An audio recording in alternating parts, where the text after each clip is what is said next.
Donetsk, el blanco más ambicioso del tablero de Putin. Durante 4 años, tomar toda esta región ha sido su objetivo número 1 en esta guerra. Hoy, Ucrania tiene 1/5 de la región. Pero ahí sigue el muro que Moscú no rompe en 4 años. El cinturón de fortalezas de 4 ciudades que va de Kostiantynivka a Sloviansk. Este año el Kremlin lo apostó todo por derribar ese muro. Juntó 11.000 soldados solo en esa línea. Pero la ciudad sigue entre manos ucranianas. Y desde el otro extremo del frente llegan noticias aún peores para Moscú.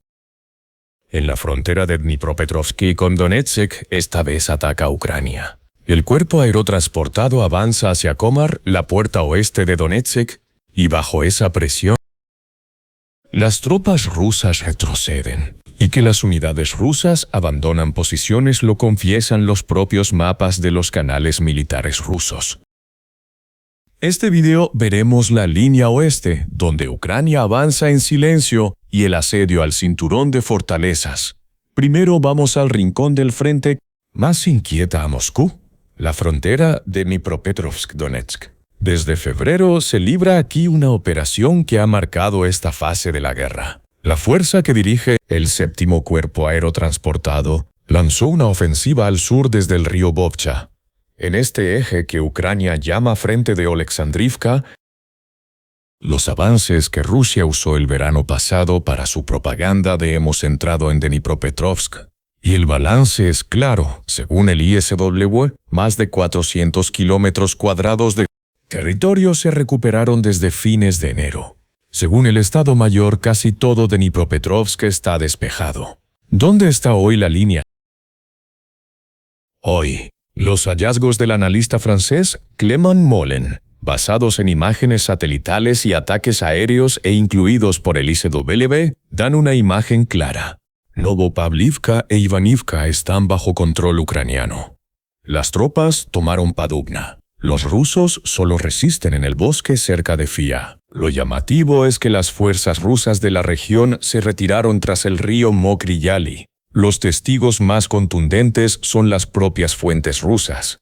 En un resumen del Prokremlin EIFI se confesó. Por boca de soldados rusos, el cuerpo ucraniano se infiltra hacia Komar en pequeños grupos. Y la labor de las unidades rusas es interceptar esas amenazas. El análisis de mapas del medio independiente Medusa da la escala. En las últimas semanas, Ucrania penetró 10 kilómetros. I need clarification. The placeholder vision corridor Piskaytunin the lot one is filled in. Could you provide the actual character limit you're targeting? Cruce de carreteras clave es la llave logística del valle. Quien tiene Komar domina el suministro del río. Según Molin, Komar está bajo control ruso por ahora, y el río frena a Ucrania como barrera natural. Otros mapas la muestran cruzando hacia Surka, pero fuentes cautas como Deep State aún no lo han mapeado. En resumen, esta línea es un vaivén, pero el panorama no cambia. Durante meses, la zona gris se ha ampliado hacia Komar, y el impulso en la batalla del suministro es de Ucrania. Como resume Euromaidan Press, es uno de los pocos ejes donde Ucrania ha logrado superioridad en tierra.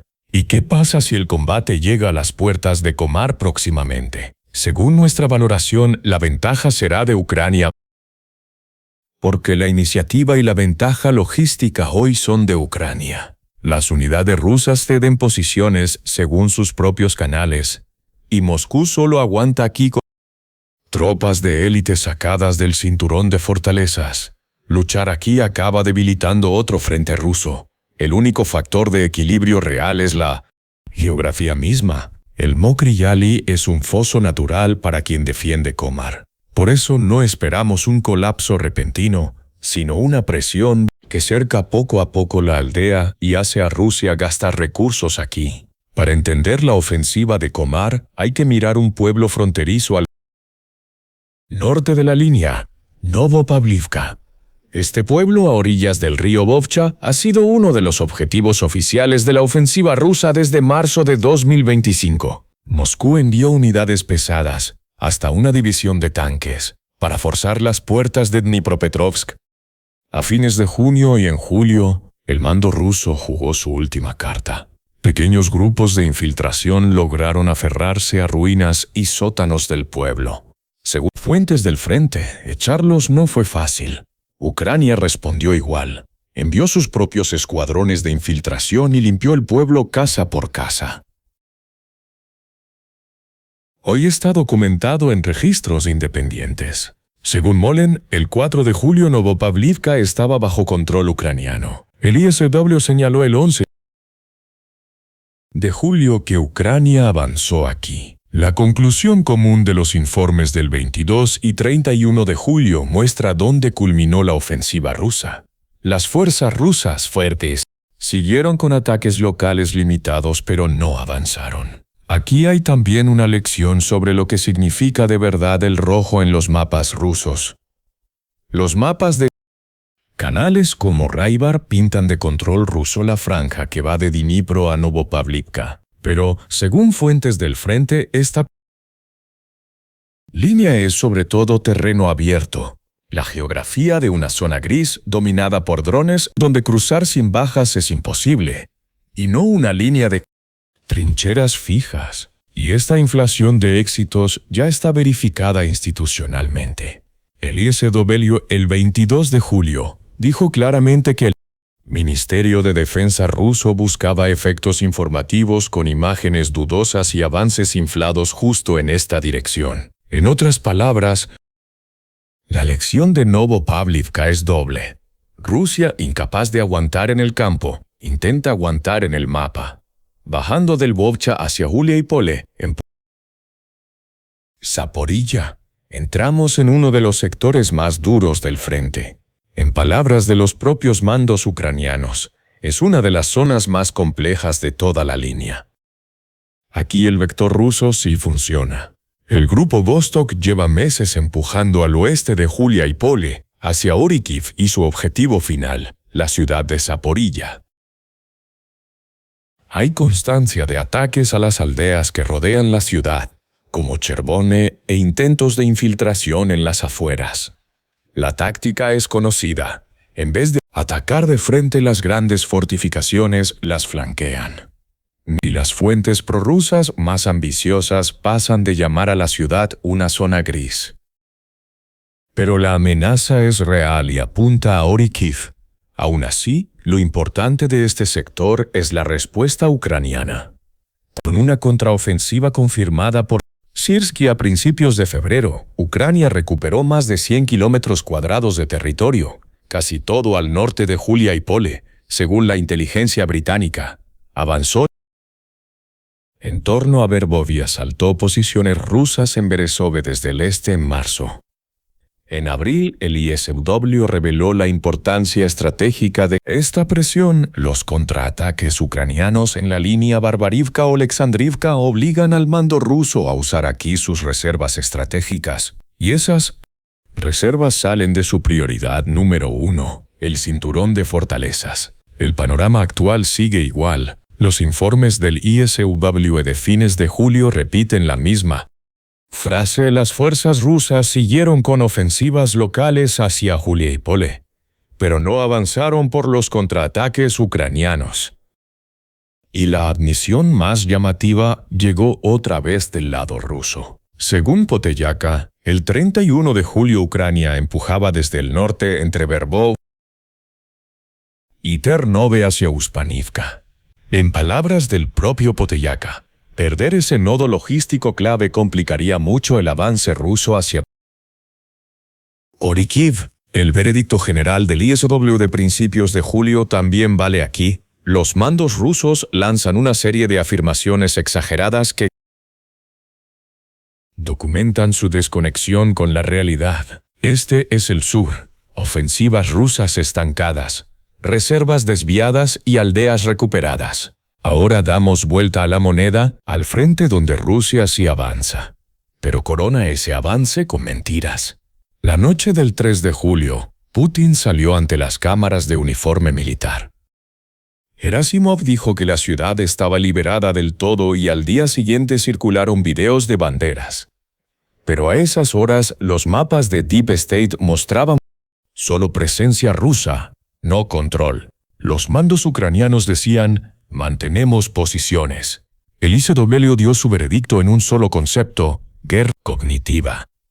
Un montaje para la prensa occidental antes del 4 de julio en Estados Unidos. Y se detectó que algunos videos de banderas pudieron alterarse con inteligencia artificial. ¿Y la realidad sobre el terreno? Una ciudad que nadie controla del todo, regida por drones. Los primeros intentos rusos de infiltración datan de octubre de 2025. Hace 3 semanas el ISW midió presencia rusa en el 37% de la ciudad.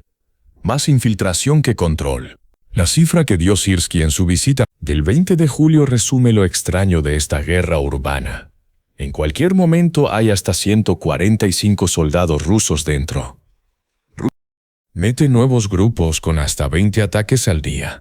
Y el 19º cuerpo ucraniano los caza con drones. Pero los informes de las últimas 2 semanas oscurecen el cuadro. Según Al-Aser, la infiltración ya abarca casi toda la ciudad. Y en el terreno dicen que Rusia la asedia de hecho. La asedia de hecho. Última valoración de un cargo británico apunta a que el 80% del centro está bajo control ruso. La frase «la ciudad cayó», dicha por soldados a corresponsales al volver del frente, y las unidades ucranianas que aún graban desde dentro pueden ser ciertas a la vez. Esa es la definición de zona gris. Además, la trayectoria de esta guerra urbana no es en un solo sentido. El ICW el 29 de julio señaló que Ucrania contraatacó hacia Kostiantynivka y avanzó sus posiciones. Hasta un bloguero militar pro-Kremlin admitió ese día que Ucrania combatía en Tikhonivka y Fedorivka al norte. A fines de junio, el ICW dijo que Ucrania no solo resistió en la ciudad, sino que recuperó terreno. Y al norte, en Chasiv Yar, pasa algo aún más llamativo. En ese pueblo que Rusia casi tomó tras más de 2 años de asedio, Ucrania contraatacó en marzo y reavivó la batalla. Los rusos aún no han podido echar a los defensores. La honestidad exige reconocer esto. Hoy la caída de la ciudad parece cuestión de tiempo, según Deep State. Pero ahí está el kit. Rusia no ha logrado entrar en esta ciudad desde octubre, 9 meses enteros. El plazo de mayo se cayó y la victoria hubo que declararla en un estudio, no en el campo de batalla. El cargo británico también deja claro el coste real del asedio. Rusia avanza en el cinturón de fortalezas, pero con lentitud agónica y bajas insoportables. I need an actual character limit to work with. The placeholder byte in a slot wasn't evaluated. Could you provide either the value of slot so I can calculate the limit or the target character count directly? Once I have that, I'll shorten the Spanish text while preserving the core meaning. El ritmo de avance ruso en Donetsk cayó a un promedio de 2 o 3 kilómetros cuadrados al día y últimamente aún menos. A este ritmo, sin ni la mucho más pequeña, Kostiantynivka se tomó en 9 meses. Meter en un solo año 2 ciudades mucho mayores y Drushkivka en medio parece físicamente imposible. El veredicto del análisis de CNN es igual. Incluso en el mejor escenario, esa meta está al menos a 1 año. Además, una ofensiva alimentada por hasta 35.000 bajas al mes no puede sostener 2 batallas urbanas a la vez, menos si sus tropas de élite van al frente sur. La conclusión estructural del informe especial del ICW de abril sigue en pie. Rusia simplemente no tiene capacidad para tomar todo Donetsk en 2026. Aún así, no ignoremos el avance ruso en el cinturón de fortalezas. La fuerza real detrás no son tanques ni artillería, sino una red casi invisible a simple vista. Y en el centro de esa red hay un nombre, Rubicon.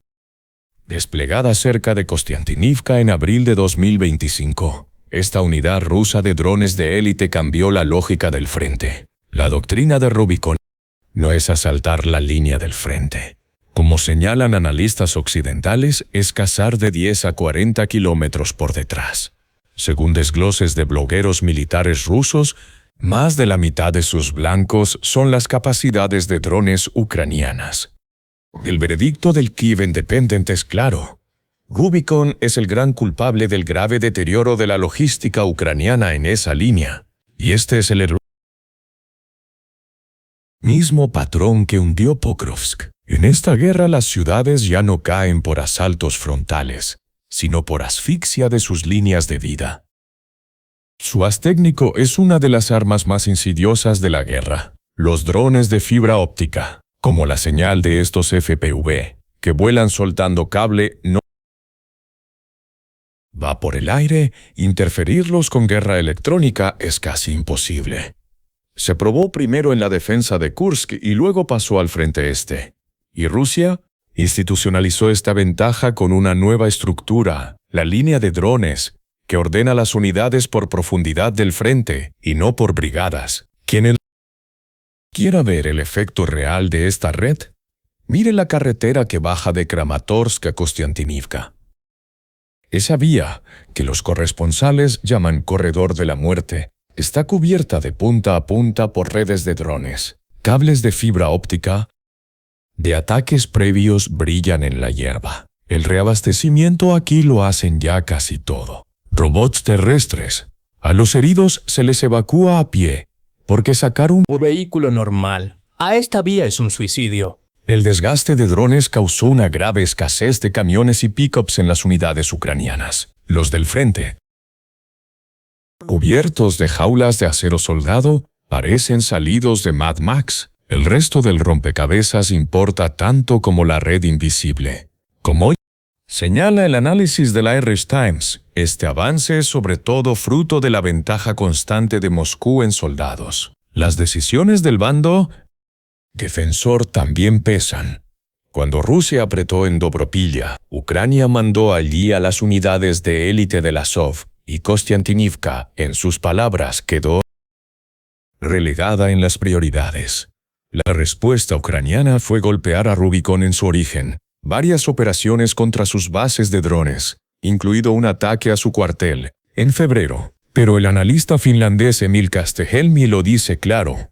Los golpes ucranianos de medio alcance a la logística rusa han mermado el poder de combate ruso, pero no bastan para frenar la ofensiva. Entonces, pese a todo, ¿cuál es el balance de la operación terrestre rusa? El ejército ruso, que capturó 481 kilómetros cuadrados en junio de 2026, tomó solo 30 kilómetros cuadrados en junio de 2026. El avance diario cayó de 16,6 kilómetros cuadrados a solo un poco. En todo 2026, su ganancia territorial en Donetsk es de 349 kilómetros cuadrados. El precio de este avance, según estimaciones de cargos occidentales, es de hasta 35.000 muertos y heridos al mes. El único antídoto a bajas de decenas de miles al mes es hallar tropas nuevas al mismo ritmo. ¿Puede Putin conseguirlas? Esto dicen los números. La máquina sigue girando, pero le cuesta cada vez más. Según Janis Kluge del Instituto Alemán SW, cuyos cálculos se basan en datos del Ministerio de Finanzas ruso, 71.216 soldados de contrato entraron al ejército en el primer trimestre de 2026, unos 800 hombres al día, un 20% menos que el año pasado y el nivel más bajo en 3 años. El Servicio de Inteligencia Exterior ucraniano en julio apunta a lo mismo. No han llegado ni a la mitad de su meta de 409.000 reclutas para el año. ¿Y tú qué opinas? Nos vemos en los comentarios. Si quieres escuchar la versión en audio, TGN ya está en Spotify. El enlace está en la descripción. Esto es The Geo Network. Vamos más allá de los titulares. No olvides suscribirte.